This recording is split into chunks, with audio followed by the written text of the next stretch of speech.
Most of the Democratic Party is happily aligned with the interests of big tech, which funds their campaign. But there is one exception, at least Elizabeth Warren, believe it or not. Today, Warren unveiled a plan to break up the country's largest tech monopolies, Google, Amazon, Facebook, if she's elected president. Nobody's ever accused the show of carrying water for Elizabeth Warren, that's for sure.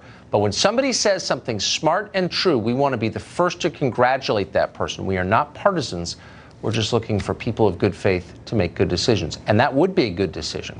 One of the main reasons it would be is because monopolies have immense power. And these monopolies use that power to censor unpopular speech, conservative speech almost always.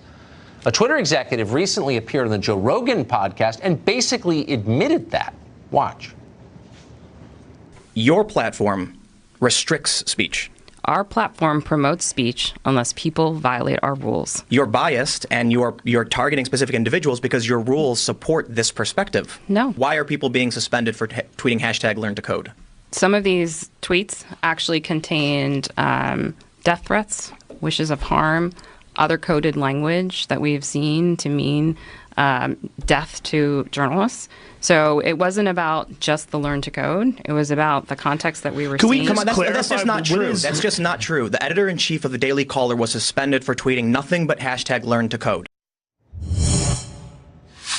She's just lying. They all are. Jesse Kelly is the host of the Jesse Kelly radio show in Houston. He has himself been a victim of tech censorship, and we're proud to have him on tonight. Jesse, thanks very much for coming on.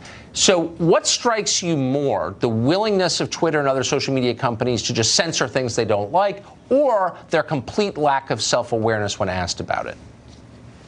I think they're extremely self-aware, Tucker. They're aware of the fact that other than that interview right there and people like your show, nobody's going to ask them the tough questions. And I'm not surprised about them censoring. That's what totalitarians do. They censor things off. And we as conservatives had better wake up to the fact that we have a cultural war with socialism in the United States of America right now. And the socialists control all the supply lines, and conservatives wonder why we're starving to death. That's exactly right. And I should say, I think the guy, I don't know the guy who asked the question. I think it's Tim Pool, and I think he's a leftist, but an honest one, and good for him. But you're absolutely right that they're never pressed on this by anybody except in the most sort of sensitive way, Robin Roberts interviewing Jussie Smollett kind of why are you so wonderful way. And that confuses me because journalists have everything at stake in the First Amendment. They should be opposed to censorship. They usually have been. Why are they no longer opposed to it?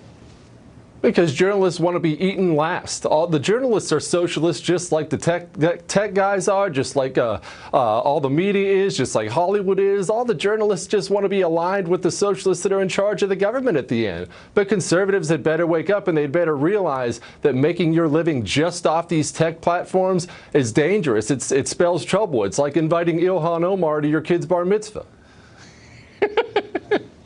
I mean, if only conservatives controlled a branch of government or a chamber of Congress, maybe someone would do something about it. I mean, why aren't the conservative office holders who wield power doing anything to protect their voters and America and the Bill of Rights itself?